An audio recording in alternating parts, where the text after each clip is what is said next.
Gente, vamos falar um pouquinho sobre Maria na Igreja Católica, a partir do volume 1 da série Apologética, da página 47 em diante.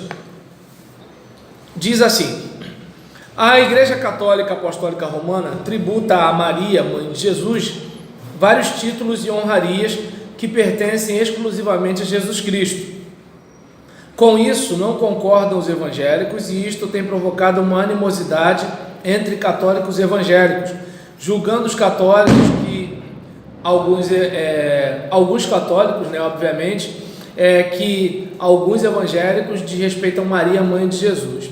É uma situação que logo vem à baila quando falamos com católicos sobre Maria. Os evangélicos se esforçam para respeitar Maria dentro do que diz a Bíblia sobre ela, enquanto o ensino católico no Brasil sobre Maria é um pouco diferente do ensino evangélico, porque eu não sei se vocês lembram, para o evangélico a Bíblia é a palavra de Deus. Para o católico a gente tem a Bíblia, a gente tem a tradição, a gente tem o magistério, Então não é só o texto sagrado, até porque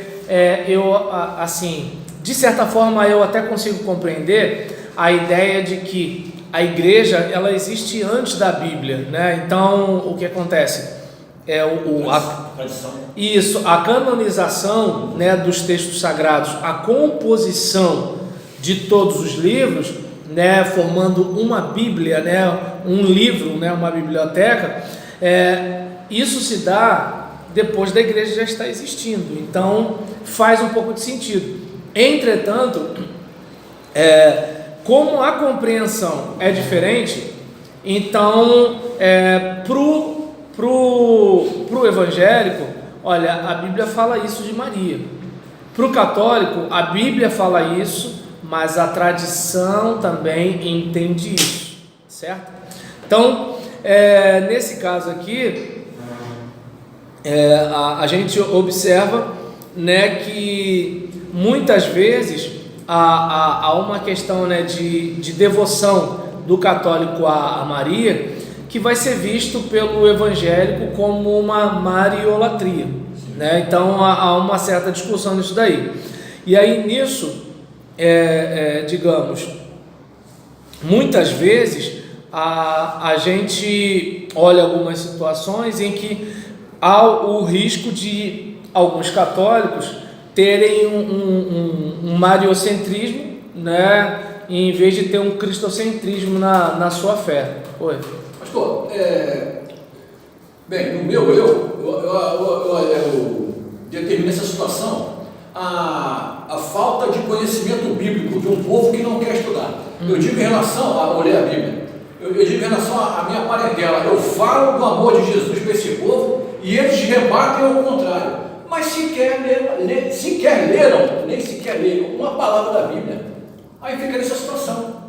Olha, torna-se o epicentro deles. A gente também tem evangélico que não lê a Bíblia e defende algumas coisas que a Bíblia não diz, entende? Então, graças a Deus que a gente tem um mestre para nos ensinar, porque o pastor falou, tem pessoas que estão na igreja cristã e não tem o entendimento da palavra de Deus. Não, mas então, no caso do católico vai ter esse entendimento, que ela é o que o padre fala, mas ele não segue com a leitura.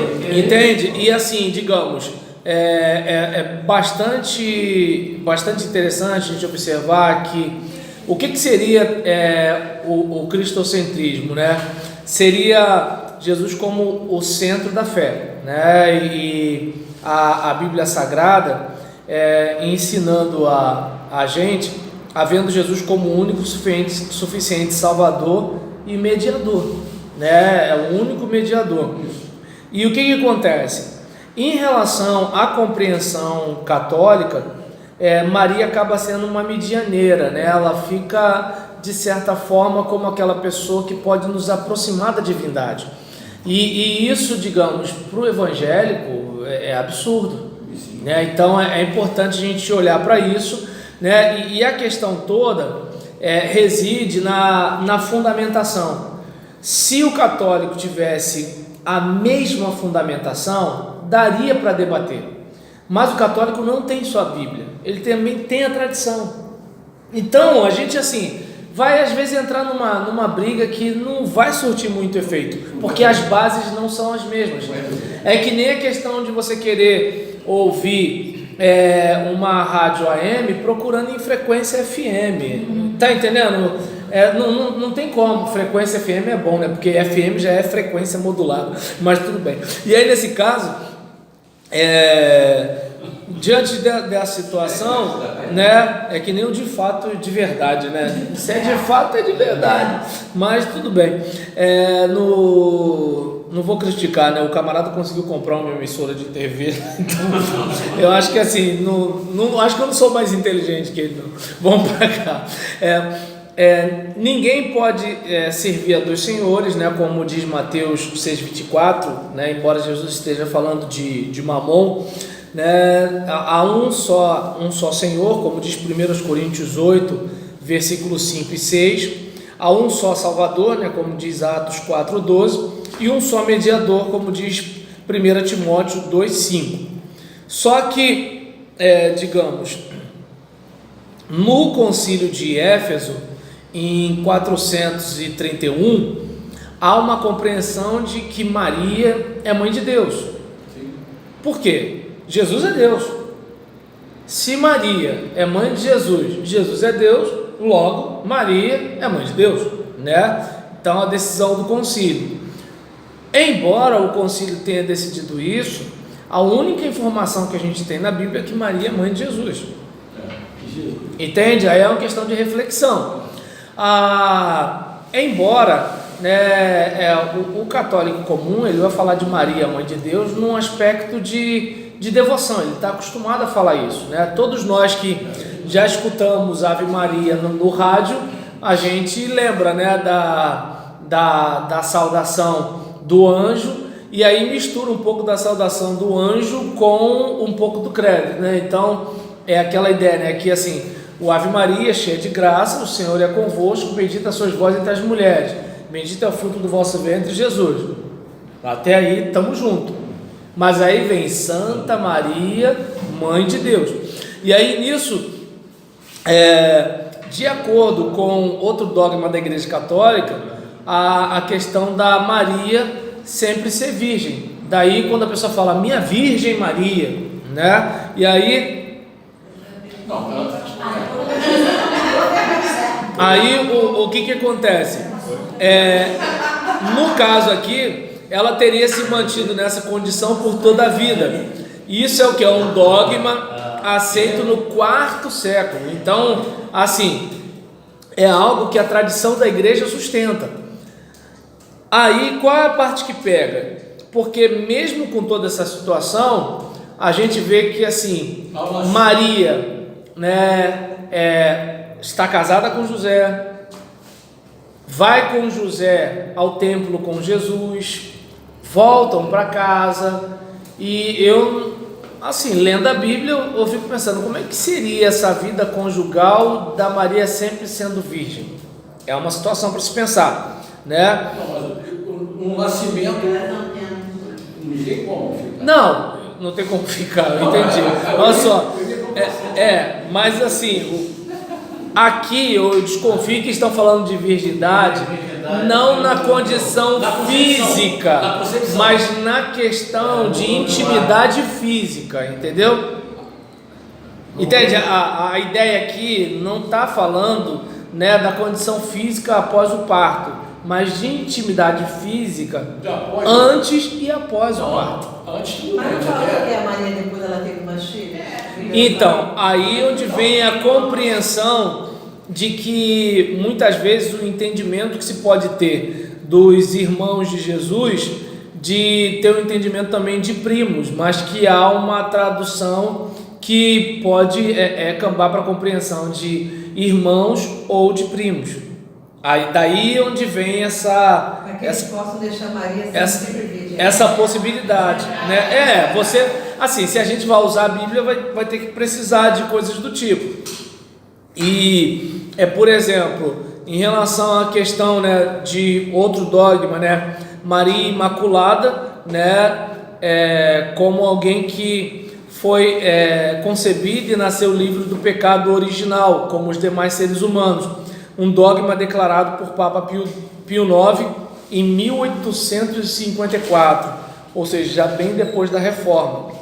E aí, no caso, a Bíblia diz que todos pecaram, né? A Bíblia fala que, portanto, da mesma forma como o pecado entrou no mundo por um homem, pelo pecado a morte, assim também a morte veio a todos os homens, porque todos pecaram. Romanos 5,12. E ela mesma fala: minha alma se alegra em Deus, meu Salvador. Né? Então, se eu tenho um Salvador, é porque eu preciso ser salvo, certo? Me lembrou até um louvor.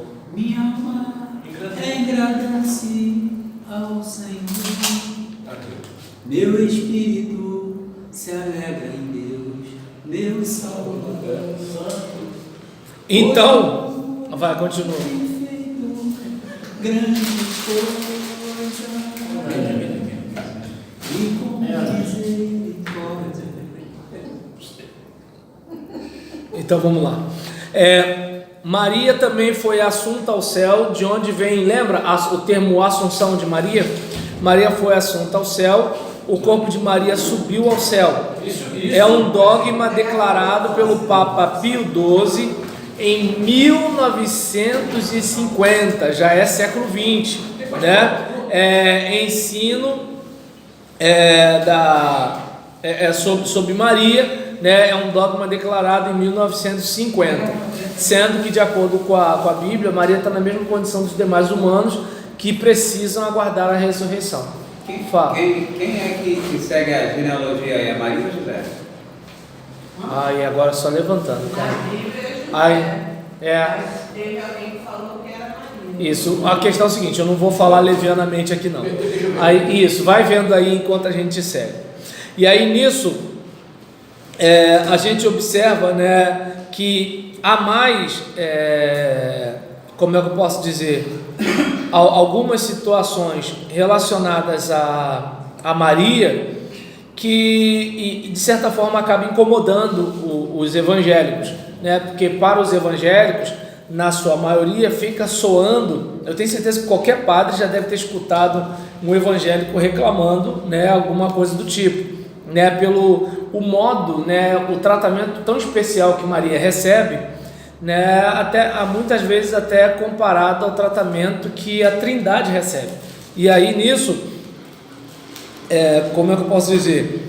Pensando na questão do...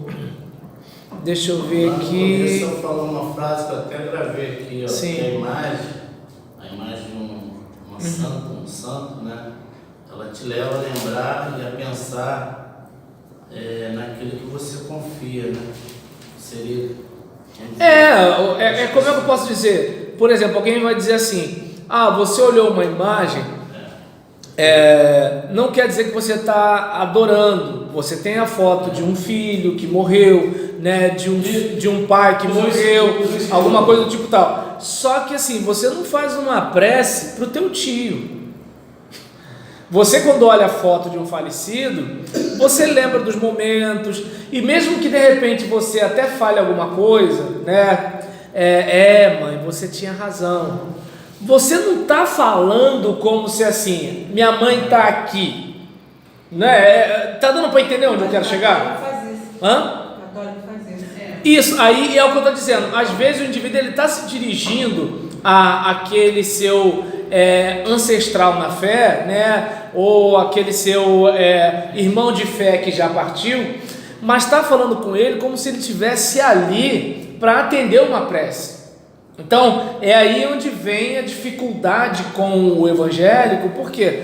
Porque não há uma orientação na Bíblia, antes dos apócrifos, né, que a gente tem, não há uma orientação para que isso aconteça, né? E aí, vamos seguindo. Pastor? Oi. Jacó? Não, fala só do final.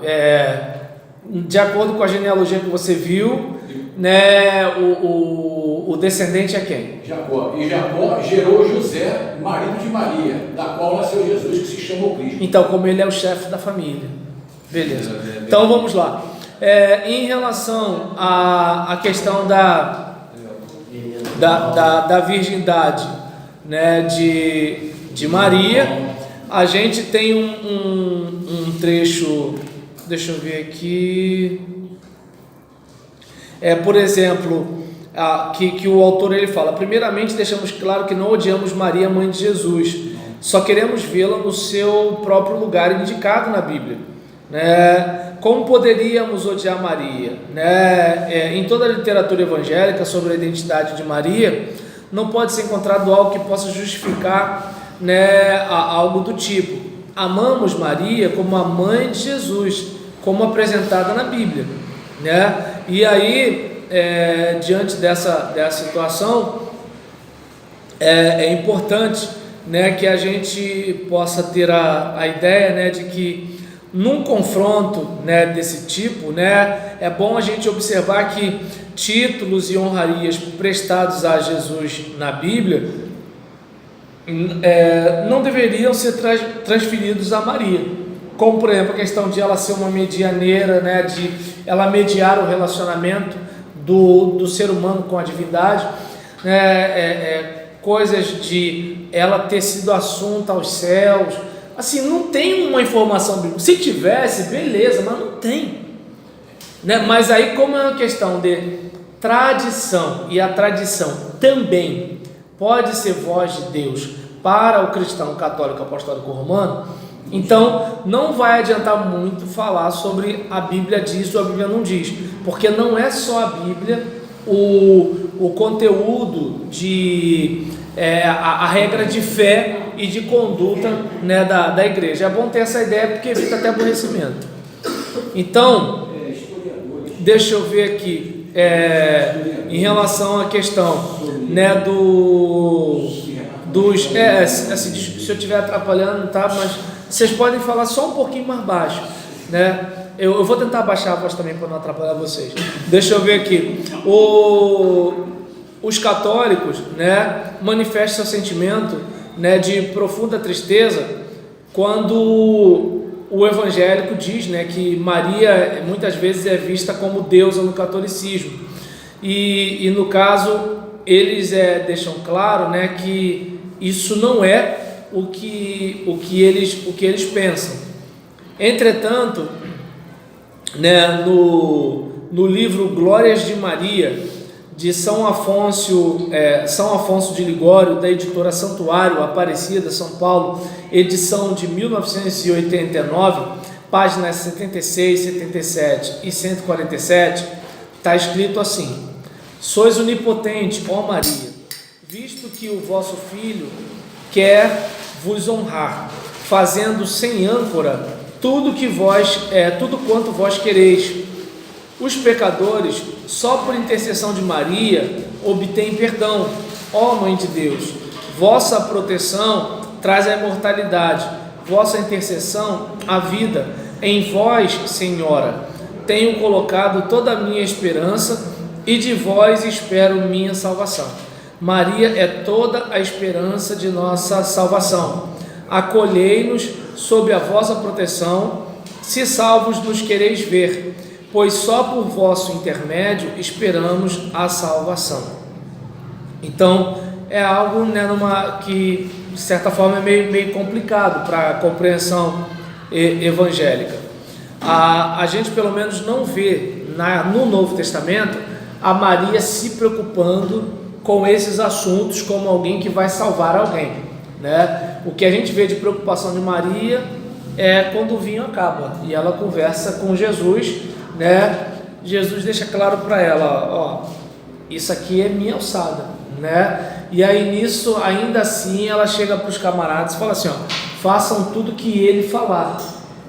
Ela não falou assim: fala comigo que eu resolvo com ele. Não, façam o que ele falar. Ela, por exemplo, é como se ela se esquivasse e deixasse a linha direta, né? Era uma situação de vinho, não de salvação, mas ainda assim ela se esquiva e deixa, ó. E aí Jesus vai, ó, faz isso, faz aquilo, né? Pelo menos é o que parece.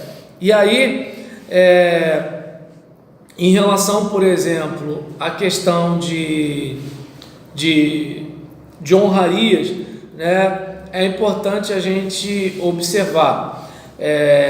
Nesse livro, Glórias de Maria, de São Afonso Ligório, né, da editora Santuário Aparecida São Paulo, edição 1989, página 208, tem uma declaração do tipo: isso motiva então as palavras de Edmero ao afirmar que nossa salvação será mais rápida se chamarmos por Maria do que se chamarmos por Jesus, né? E assim, é uma editora Aparecida, né? Então é uma editora de cunho católico, né? Perdão, editora Santuário de Aparecida, né? Então é algo para a gente observar.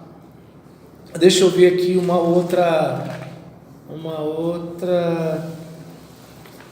uma citação na página 209.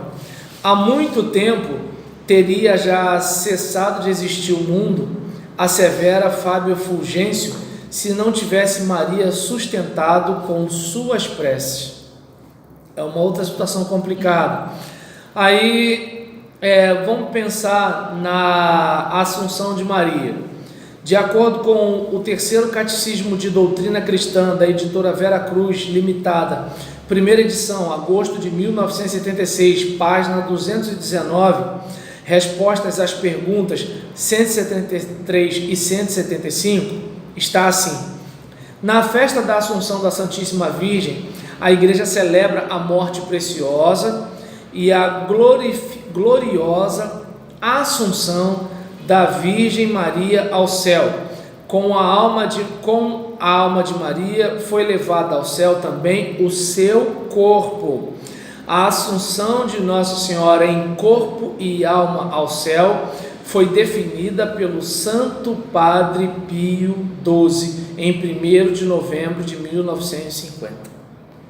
Aí, assim, em relação à questão, né, de Maria, né, como mãe de Deus, vamos pensar o seguinte, né?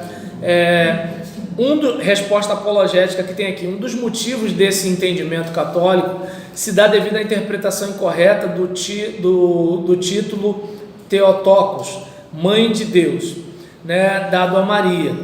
No Evangelho de João, capítulo 2, versículos 1 e 2, diz: mãe de Jesus, que na língua grega é Mater Ton Jesus. Mãe de Deus, do grego Theotokos, foi dado a Maria no concílio de Éfeso em 431 a.C., né? E aí nesse caso como é que eu posso dizer? Esta palavra no grego seria menos assustadora do que no português mãe de Deus, né? Realçava mais a divindade do filho do que o privilégio da mãe, exaltava a pessoa de Jesus, reafirmando sua divindade, né? E aí o importante documento intitulado Tomo de Leão declara: o Senhor tomou da mãe a natureza, não a culpa, né? Leão, bispo de Roma, 440 a 461, acreditava que Maria deu a Jesus a natureza humana e não cria na imaculada concepção de Maria, já que ele acertadamente diz que o filho não herdou a culpa da mãe, ele herdou a natureza humana da mãe, né? Finalmente, temos de considerar ainda que o título Theotokos foi aplicado como mãe de Deus segundo a humanidade. Assim disse o concílio de Calcedônia: em todas as coisas semelhante a nós, excetuando o pecado, gerado segundo a divindade, antes dos séculos pelo Pai, segundo a humanidade, para nós e para a nossa salvação, gerado da Virgem Maria, Mãe de Deus. Deu para perceber a diferença, né? E aí, um só e mesmo Cristo, Filho, Senhor, unigênito, que se deve confessar em duas naturezas, inconfundíveis e imutáveis, conseparáveis e indivisíveis. Definição de Calcedônia 451. Portanto, o título dado a Maria não tensionava ensinar que, de alguma maneira misteriosa, Maria dera à luz a Deus. O termo fazia parte de um argumento contra a cristologia duvidosa dos nestorianos. A intenção da mensagem era: Maria não deu à luz a um mero homem, mas não havia qualquer intenção de ensinar que Maria era a origem da natureza divina de Cristo. Assim sendo, Maria não possui atributos divinos. Os títulos Redentor, Advogado, Refúgio dos Pecadores, Salvador, Mediador, etc., são exclusivos do Senhor Jesus. E aí, vamos pensar, por exemplo, em situação como oração.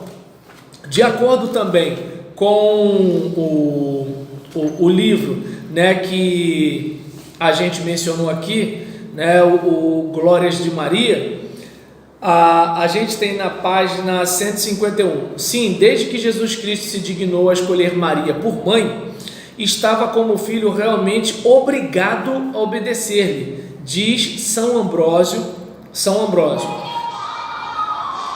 Tem Maria o grande privilégio de ser poderosíssima junto ao filho, diz Conrado de Saxônia.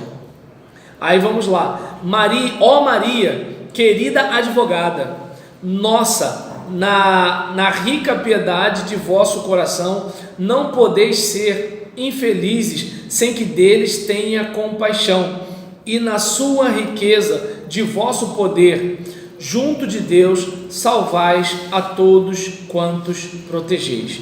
Página 153. E aí nisso, né, por exemplo, a gente não tem dificuldade nenhuma em relação à ideia, né, de quanto à questão de oração, que a gente tem que se dirigir ao Pai em nome do Filho. E o próprio Jesus também falou: se me pedirdes alguma coisa. Ele não falou em nenhum momento: se pedirdes alguma coisa a Maria. Pastor, quando aquele homem, no tempo do Jesus crucificado, ele mandou que, foi Herodes, ele mandou que os guardas guardassem o corpo. Olha o que aconteceu naquela época. A minha pergunta é essa: quando Maria morreu, o que fizeram com o corpo dela para alegarem essas situações até o dia de hoje? Será que, sei lá, sumiram com ele, enterraram em outro lugar, ninguém viu? Como é que eu vou A gente não sabe dessa história. Porque Mas eles é idolatram de tal polêmico. maneira que ela sumiu. Mas vamos dizer que também não roubaram o corpo. Isso aí também é polêmico. Para provar isso aí, não? Olha que situação olhando isso aí. Você vai olhar. Tá difícil saber sobre os Illuminati, sobre os maçons. Eu vou saber sobre o corpo de Maria? Não tem jeito. Aí é coisa pra si, a KGB, Indiana Jones, aí é outra situação. Mas pode ser também. Né? Não, pode. Ter sumido com o corpo. Então, separadamente da obra redentora efetuada na cruz, não há outro modo para quem quer que seja se aproximar de Deus. Lembra? Eu sou o caminho, a verdade e a vida. Sim. Ninguém vê ao Pai senão por mim. Portanto, orar a Maria, né, tem piedade de nós pecadores, de acordo com a compreensão evangélica, não seria apenas inútil, mas seria também uma blasfêmia, né? Que é chamar, atribuir a alguém que não Deus qualidades divinas, né? E aí nisso Maria não tem lugar no plano de salvação, a não ser o lugar que lhe coube como mãe de Jesus. Quando o anjo falou a José a respeito de Maria, ele disse: e dará à luz um filho, e chamarás o seu nome Jesus, porque ele salvará o seu povo dos seus pecados. Ponto, né? E aí nisso, desde que Jesus disse: todo que o Pai me dá virá a mim, e quem vier a mim de maneira nenhuma lançarei fora, não há necessidade de qualquer ser humano ou mesmo anjo, né? Lembra Jesus a promessa que nos fez. Orar a Maria é nada mais, nada menos do que colocar em dúvida a certeza das palavras: mas Deus prova o seu amor para conosco pelo fato de ter Cristo morrido por nós, sendo nós ainda pecadores. Romanos 5,8. Então, antes que a Igreja Católica Romana existisse, já as antigas religiões pagãs, né, tinham suas mães misericordiosas, por exemplo, né, algumas deusas, né, e assim por diante. Exatamente, como está lá citado em Jeremias, né, a Rainha do Céu e tudo. A Assunção de Maria se dará com a de todos os crentes por ocasião do arrebatamento na segunda vinda, né, da ressurreição, da transformação, né, e tudo tal. Cristo é a primícia dos mortos, e os que são dele participarão da ressurreição na mesma ocasião. E aí a gente vai pegar um outro caminho agora em relação a perguntas a serem feitas aos católicos. Vamos para o próximo vídeo.